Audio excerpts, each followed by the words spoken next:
Slaughtered in silence. Revelations of mass hangings and torture in Syria's notorious Saydnaya prison. We speak to a lawyer suing the regime. Also on today's program, Parisians demand justice for Theo. Fury boils over at French police charged with assaulting a black man. And the man who made statistics cool. The world loses a Swedish data master who thrilled millions with his love of facts. I'm Imran Garda, and this is the Newsmakers.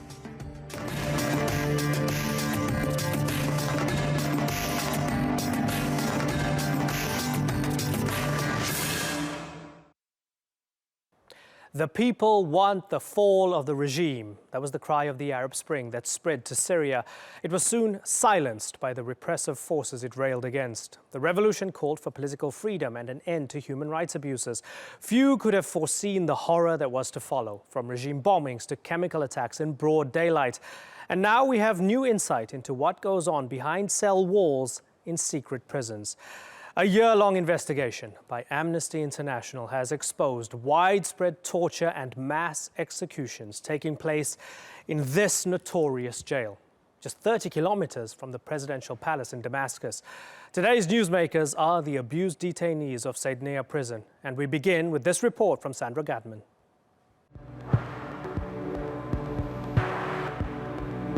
Syria's 6-year war has brought immeasurable suffering and nearly 500,000 deaths. Evidence of torture and killings has been surfacing for years.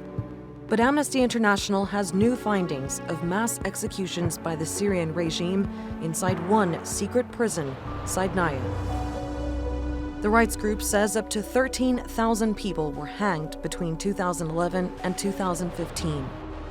In that time, Amnesty reports that between 20 to 50 people were executed every week, and that inmates tried inside the prison's military field court didn't see a fair judicial process. All this inside a hidden military facility just 30 kilometers from Damascus, where the inmates are overwhelmingly civilians. Human rights defenders, longtime political dissidents, journalists, students, demonstrators, they've not committed any crime other than being perceived to oppose the Syrian government.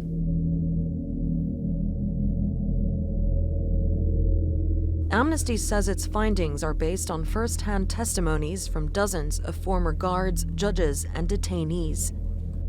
I spoke to Diab Seri, who spent 5 years in Saydnaya. His crime, leading an opposition youth group. فطبعا أول ما السجن هذا رهيب وفي ما بتسمع غير صوت الضرب والتعذيب وناس عم تتعذب ببداية دخولك لهذا السجن. بهي الحالة بتتم أنت ضمن المنفردات ممكن تتم حوالي سنة، ممكن تتم شهر، ممكن تتم سنتين. المساء نحن كنا مثلا خلال وجودنا بالمنفردة ما نعرف الصبح من المساء غير من وجبات الأكل مثلا. الحياة بهذا السجن خلال فترة المنفردات والفترة اللي بعدها ما فيني إلا غير أنت إنك عايش بقبر حقيقي. What this report reveals is that the government has launched a coordinated and organized campaign to kill detainees in its custody. Amnesty is holding Syria's highest officials responsible, but the government's denial and lack of access to the facility may stop any international investigation into Saydnaya. Sandra Gatman, The Newsmakers. Well, joining me here in the studio is Bassam Al-Ahmed. He's the Executive Director of Syrians for Truth and Justice, an organization documenting human rights violations in Syria. And from Seoul is international criminal law expert Toby Cadman. He's trying to prosecute the Assad regime for crimes against humanity. Gentlemen, thank you very much for joining us. Bassam, let me start with you. I read the executive summary of the Amnesty report, read other reports about the place. Unimaginable suffering and torture going on. And then, of course, 13,000 hangings between 2011 and 2015. Does that sound like the Saydnaya you know? Thank you. Thank you for having me here. Yeah, I think so. In somehow, yes, because I was myself detained by another security branches, so I know in how much is like the scale of this kind of torture and abuses. But for the most important thing in this report about these testimonies from Saydnaya prison. We have a lot of other like documentation. We have a lot of like reports, Caesar reports, and many photos like emerged from this kind of secret detention centers. But it's like the first time we see this kind of investigation about Saydnaya prison, which we like usually it was like a place for the people who are detained as a result of like some Islamic activities in Syria. But since September 2011 until now, it's operated for the people from the revolution. The contradiction is that most of the people, I mean, according to our like reports and people we met, most of those people who transferred to Saydnaya, they are like peaceful activists, normal peaceful activists, most of them arrested in the beginning of the revolution in 2011, but the regime considered them as the people who like did the revolution. Yeah. So and I want to expand on that in a few minutes' time and look at who the people were and how they differ from some of the militants and others. I want to get into that in a moment. But Toby, let's look at the Syrian government's response. We have to give them the right of response here. So I'm going to quote the Justice Ministry. They said this report was devoid of truth. Amnesty's accusations were not based on real evidence, but rather on personal emotions aimed at achieving known political goals. They also described the report as an attempt at harming Syria's reputation on the international stage, especially after the victories of the Syrian army. Toby, is there any chance that they're right at all? No, absolutely none. Tell me why. It's the kind of response that we would expect, and it's consistent with the approach that they've taken. The evidence is highly credible. We're not just talking about victim accounts. We're talking about insider witnesses, guards, judges, lawyers who are part of the process, who have come forward and given this evidence. Of course, they have to have their chance in court to defend, but to say that it is devoid of any merit and it's an attempt to sully the reputation of the Syrian government is utterly ridiculous. The position that they've always taken is that all of these allegations are false. They're fighting a war on terror, and all of those who have made these allegations are aligned with militant and extreme groups. But as Bassam has quite rightly said, we're talking about individuals, we're talking about civilians, we're talking about those that have opposed the Syrian regime. And of course, there has to be a process of accountability to hold all of these individuals accountable. And this report is extremely important in that process.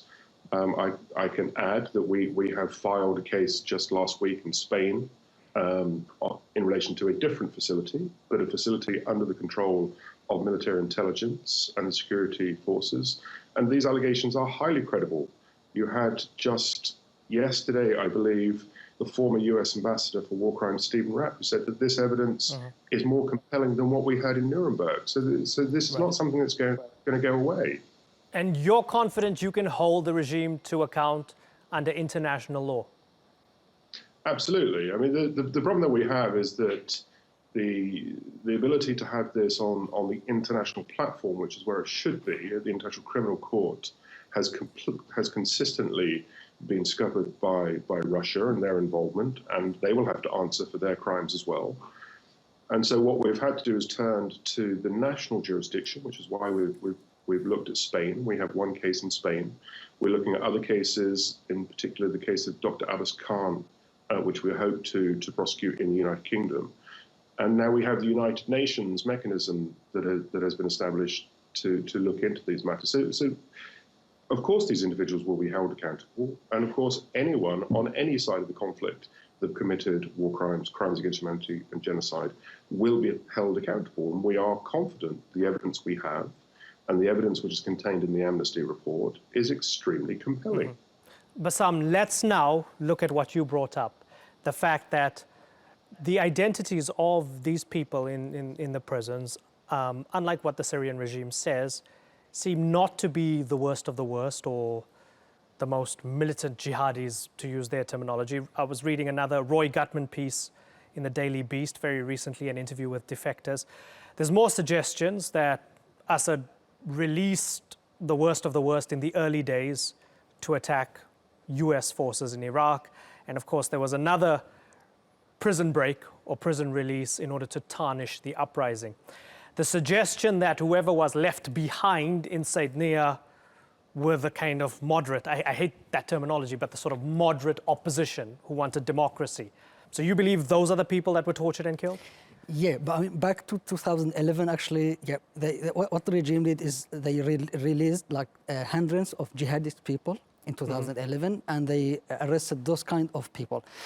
Actually, they are not moderate. The majority are civilians, and including these civilians, people who like randomly arrested.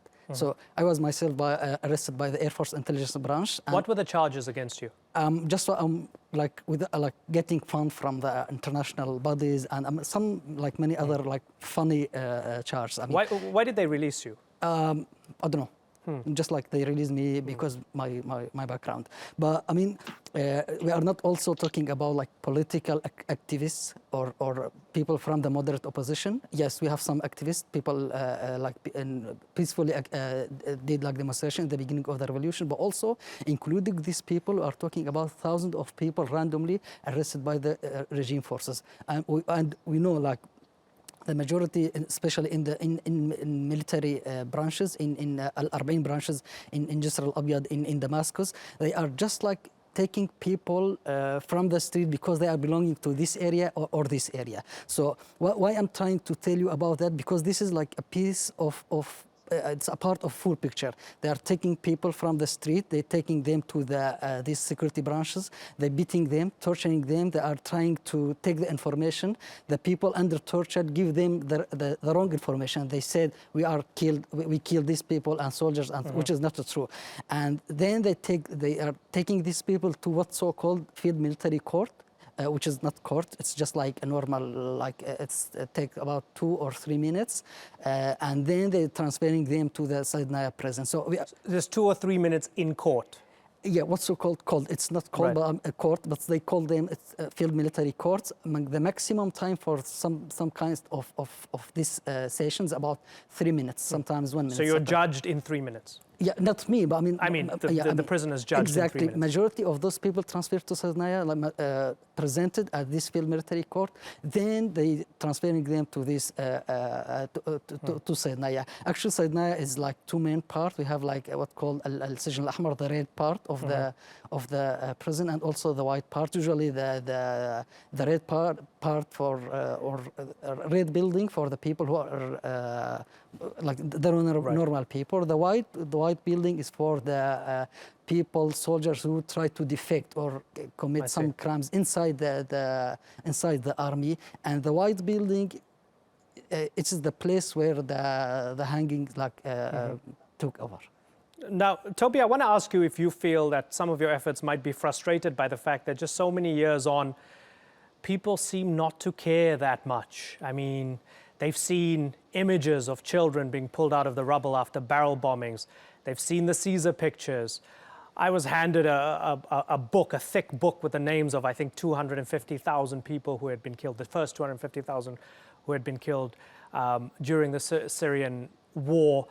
Despite all of that, people are going to read this report and go, okay, so another 13,000 hangings. What does that mean? Because Syria is a big mess. We're into the hundreds of thousands of dead. What difference does this make?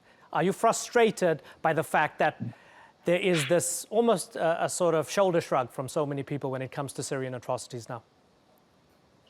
Yes, I mean, I'm hugely frustrated. I've been working on Syrian matters now since early on in the revolution as a lawyer, and it is hugely frustrating. But I don't think that people will look at this report and be able to look away. I mean, what's important about this report, first of all, it's an independent report that has looked at credible evidence from a number of different sources. It's also important that this corroborates a lot of what we've found in our own investigation. So from a personal standpoint, on the cases that my organization, Guernica 37, is dealing with, it does corroborate a lot of what we're saying. But what's particularly important about this is not just another report saying that several thousand people have been killed, several thousand people have been tortured, but what it demonstrates is that It is part of a state policy. It goes right to the very, very top. And I think that should not be underestimated. And of course, there are those that look at, well, if we don't have Assad, what do we have? A lot of people have made that kind of suggestion. But there can be no peace. There can be no reconciliation in Syria unless there is justice and accountability. And those individuals that bear criminal responsibility that goes right to the top are clearly exposed in this report. What we were able to find from our own investigations for the case that we filed in Spain last week, I mean, we list 9 senior members, one of whom falls just short of the president, who run the military and security intelligence. This is not just picking up random individuals. This is a policy. And as we've seen, I mean, we haven't seen anything like this since the Holocaust. I mean, this is how significant this is. That's a big statement. Toby, I got to jump in there. I've got to wrap you. I'm sorry. I'm going to have to end it on that note because unfortunately we are out of time. Toby Cadman and Bassam Al Ahmed, it's been a pleasure having both of you on the program. Thank you.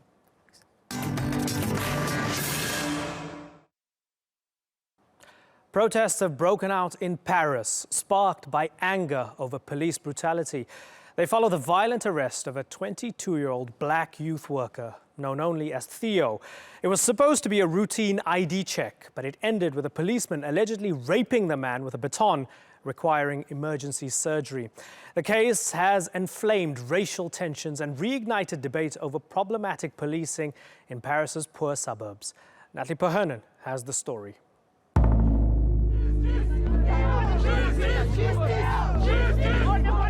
On the streets of Aulnay-sous-Bois, protesters are demanding police accountability after one of their own, a 22-year-old man named Theo, was allegedly raped and assaulted by police during an arrest. The 4 officers accused of being involved have been suspended, and one has been charged with aggravated rape. Ça c'est de la barbarie, c'est de l'humiliation, vraiment c'est dégradant. The case is fueling anger, with local youths taking to the streets this week in confrontations with police. Frustrated over their treatment of residents in the multi-ethnic housing estates which ring Paris. It's a flashback to the racial tensions which erupted into riots in the capital and across the country in 2005, after 2 teenagers died in Paris when they were hiding from police. But more than a decade on, the actions of French police towards ethnic communities continue to come under question, with fresh calls for transparency in policing, as was the case last year over the death in custody of Adama Traoré in Paris. The man at the centre of this latest incident is calling for calm.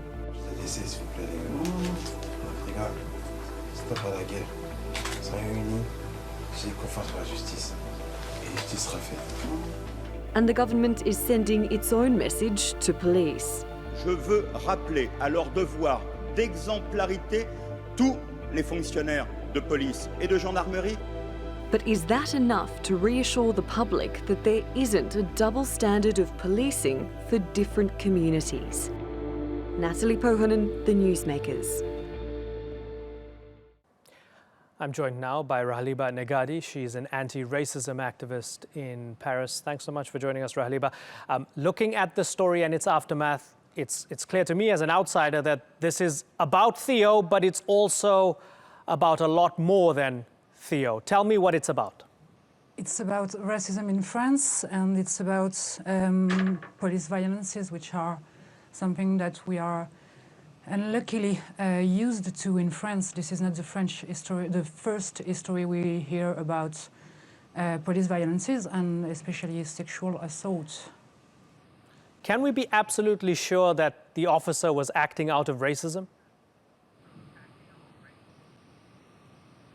We can never be sure of anything without being in his head, but when you know that, when in France, most of the victims of the police is ethnic minorities. A great majority of the victims are from ethnic minorities and are young men. They are the first victims in France, so I don't know, maybe it's unluck, but I personally think that this is racism. Many people see echoes of 2005 and the trouble in the suburbs happening now. Do you think it might get to that? I personally don't hope so, because I know that the first victims of riots are the rioters, and but they are angry, and it's completely legitimate when you can't get out of your house without being controlled, without being insulted, without being sexually assaulted or killed, like Adama Traoré was killed last summer in France. I don't think that I can give them lessons, but I can't tell them to go and do that, because I know what they risk. We all just wish that these kind of stories will change something and will put these kind of stories in front of the media, in front of the French citizens, so that they understand what is the French police today in France and what we are facing with them. I'm not, yes, but we know that this is violence, and right. I can't tell to anybody how to fight violence. Raliba, there are many questions of what it means to be French, and speaking to French people, you know, they tell me that there are big questions about whether all French citizens are equal in practice before the law. Tell me how this case complicates the already ongoing culture wars going on in France right now, particularly with a resurgent far right.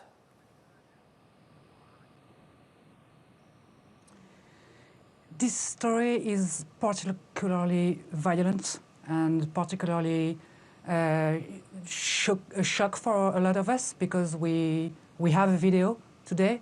We can see what's really happened to Theo, and we hear him. We have everything we need to understand what happened, but this is just a drop in the ocean. This is just a name between many names.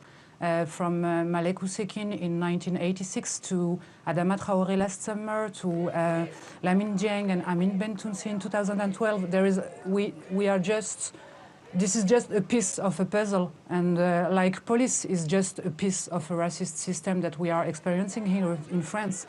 I know that French people love to look at American violence and police brutality to feel happy about themselves, but we have to face the truth in France today.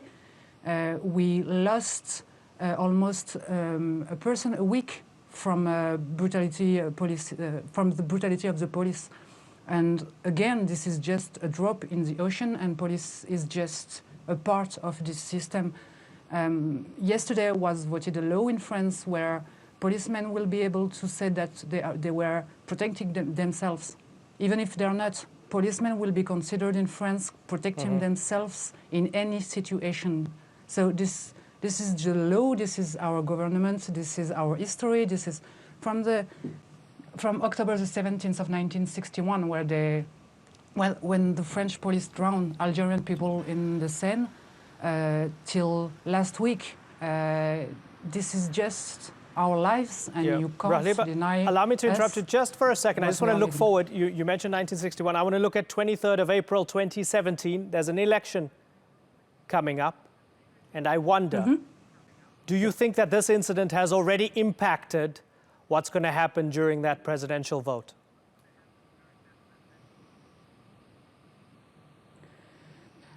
I don't know. There's so many things that are impacting our presidential votes. There is a lot of things happening right now regarding the election. We have a candidate which is almost going to face the justice because it seems that he stole money to the state. We have left part of the government which is governing today, which is not agreeing with themselves. There's a lot of things happening. Will it have an impact? I don't know. I just hope that this impact will be positive, yes, but I'm not sure. Rahliba Negadi, thank you so much for joining us.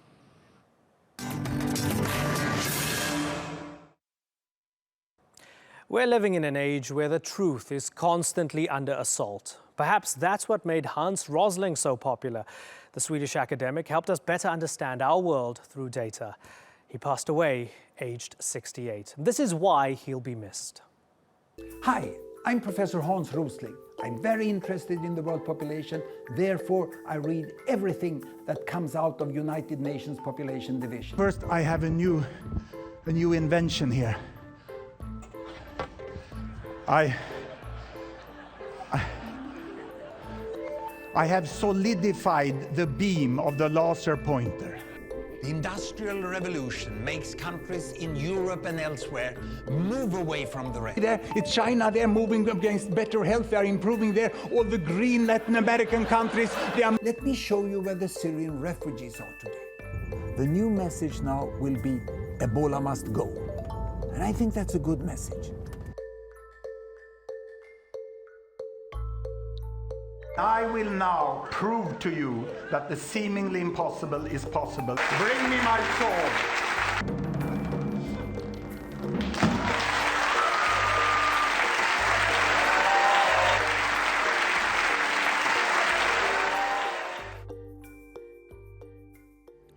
And that is all for this edition of the Newsmakers with me, Imran Garta. Thanks for watching.